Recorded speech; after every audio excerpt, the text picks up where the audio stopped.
In the 2010s and 20s, the world fell in love with YouTube family channels.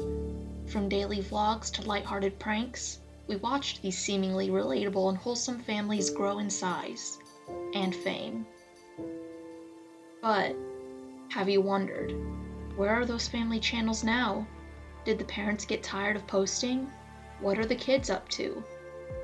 My name is Aaliyah Lynn Graham. I'm 24, and I was the oldest child of the Graham fam. I'm Oakley Lynn Dixon. I'm 19, and I was the youngest of the Dixon dozen. I'm Maverick Pettigrew. I'm 21, and I was in the Pettigrew pack. Hi, my name is Grace Pettigrew, the mom of the Pettigrew pack. Ever since I was a little girl, I wanted to be famous. My parents always told me, Grace, you have a spark. Share it to the world and don't let anyone ever dull it. I grew up watching the Kardashians, so I knew I wanted to live my life in front of a camera. When I graduated college, I applied to be on The Bachelor 3 times, never got casted. What? I wanted to find love as well. I had lost all hope until I met my husband, Chad, and he had suggested to me that what if we documented our lives on YouTube? Every single moment was on that channel. The proposal, the marriage, and then our couple's channel turned into a family channel when my first child was born. That was in 2016, and we had gained 1 million subscribers. All from diaper changing videos, birth vlogs, and bath videos. I said to my husband, what if we had another child and got more of that fame? And then we had another, and another, and then we ended up with 6 children. And now we are the Pettigrew pack. The beauty of our channel is that it was nothing like the Kardashians. We were relatable. People related to us in our humble household. Have you ever considered the fact that your children are children, not collectibles? No, not collectibles. They're all just so special to me. My son Trapdoor, he's just so smart and plays football. And then there's my cute little daughter Mackenzie Ann. She does her pageant. She's just so hilarious. And then there's why can't I remember his name? I have 5 siblings, 2 older and 3 younger. I have no clue how my mom keeps track of all 6 of us, let alone remember our names. If I had that many children, I would remember all those names. How long have you been on YouTube? Before I was born. Whenever my mom was pregnant, she and Dad would post an extravagant gender reveal, but the next one always had to be better than the last one. Since I was born last, mine had $1 million budget, and mine caused a forest fire that killed 4 guests. The video of my birth was my first YouTube appearance. Every year on my birthday, we would have a family movie night, and that would be the movie we would watch. I never got to pick the movie.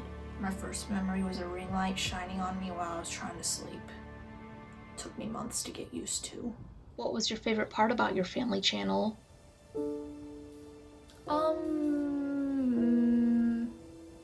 Actually, I haven't thought about that. What about the annual Disney World trips? No. I can never set foot in that place ever again. The themed Halloween costumes, maybe? No. Ugh. I think my favorite part was the fact that I can relive my best memories through watching the videos. Except for the one that my mom and dad pranked us that the dog died. That was not very fun. I don't know, I guess my favorite part of the channel was brand deals. It was nice to do something different from videos once in a while. Oh, the kids loved the channel. Normal kids their age just went to school and then soccer practice, did their homework, played video games, and just hung out with their friends. But my kids got a taste of the influencer life. They got to be famous like I wanted, and they got to help with brainstorm the brand deals and the merch. And they got to skip school for Six Flags vlogs and meet and greets. Oh, so much fun. I almost got kidnapped at a meet and greet once. I guess the real question is, what was the hardest part of being online your whole life? It's okay, take your time. Middle school was awful.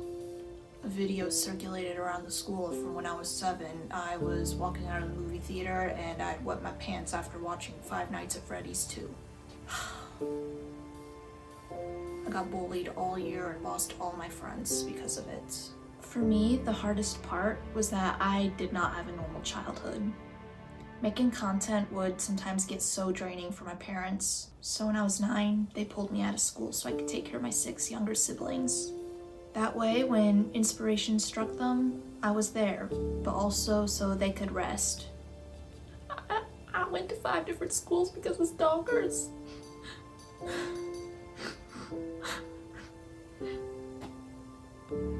It's just so disgusting that there are people who would stalk all 14 of us.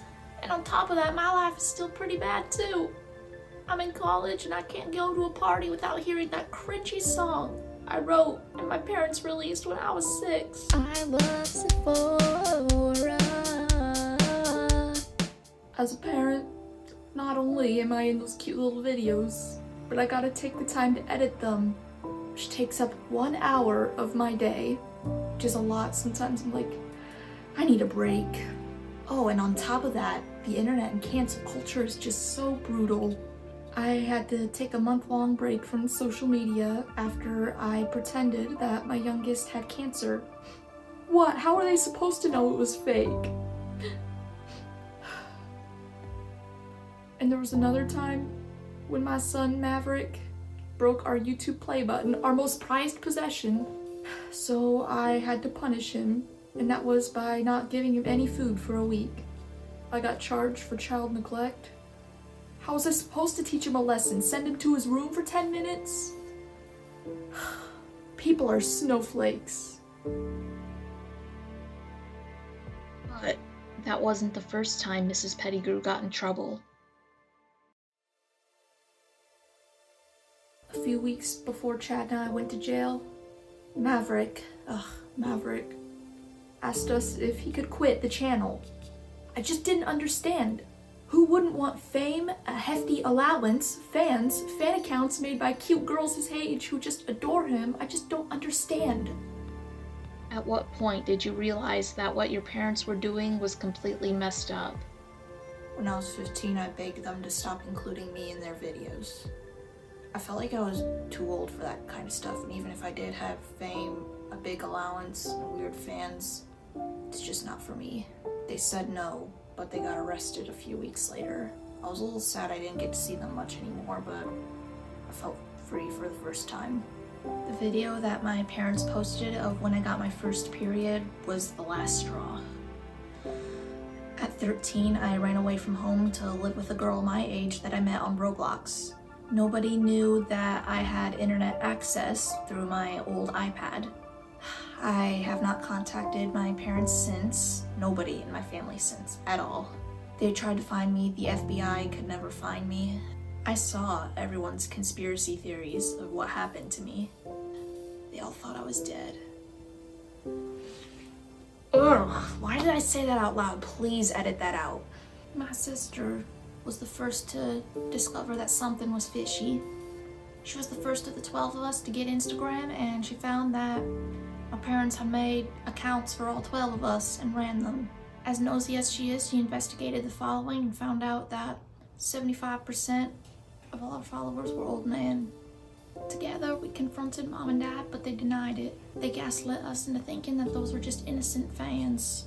We were all under their strict control until we turned 18. Now I just filed a restraining order against them both. I'm so sorry you had to go through all that. What do you do now? Did you follow in their footsteps and continue influencing? No, absolutely not. I'm now the manager at Chick-fil-A. It was the only fast food restaurant I was ever allowed to go to. I just got my degree in pharmacy and now I work at CVS. I want to stay as far away from the spotlight as possible. Like I said, I'm in college and I'm studying pre-law. Fingers crossed that I can get into law school, and hopefully no other child should have to experience the same life that I did.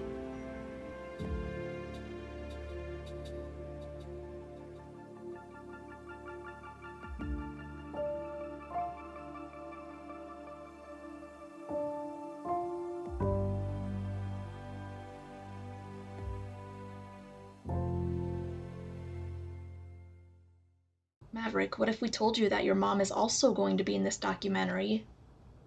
Are you serious? Yes. I'm sure she would thank you for getting a job with a company that aligns with your family's values. My pleasure.